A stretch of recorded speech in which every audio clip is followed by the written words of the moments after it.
local. These last 2 years have been a complete nightmare for me and my family.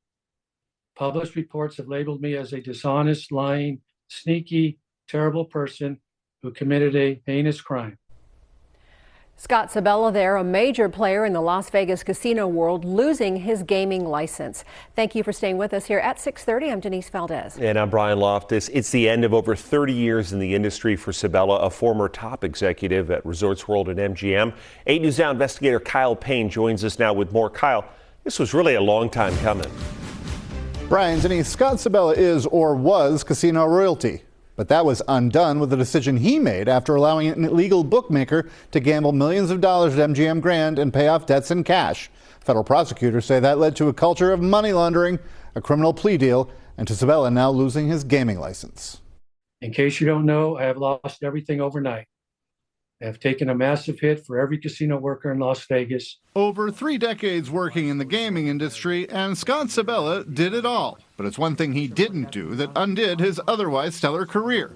He failed to fill out and file a form that would have exposed an illegal bookmaker from laundering money. 120 grand to be exact. Sibella, reading a statement remotely from his home, told the Nevada Gaming Control Board Friday he lost much more than a high-profile job. Casino executive colleagues and friends won't even reach out to me.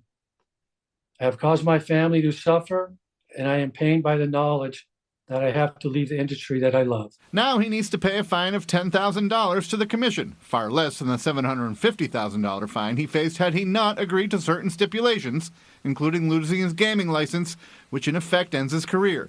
He can reapply for a new license in 4 years. In May, Sibella was given a year's probation and another fine, $9,500, in a federal plea deal.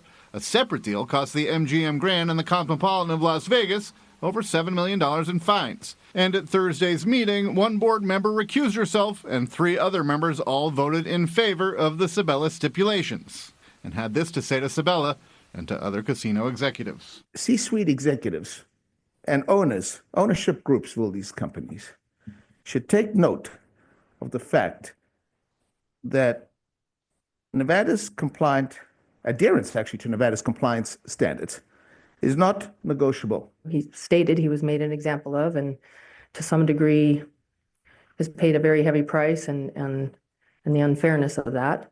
I would say such is life. That's what happens. Such is life. Under the terms of today's deal with the Gaming Commission, Sibella will have the opportunity to have his name removed from the exclusion list. That clock started ticking on the 5-year ban a year ago, Denise. Well, Kyle, there is also an ongoing investigation into Resorts World, which could mean steep penalties, but Sibella's settlement today shields him from any of those findings.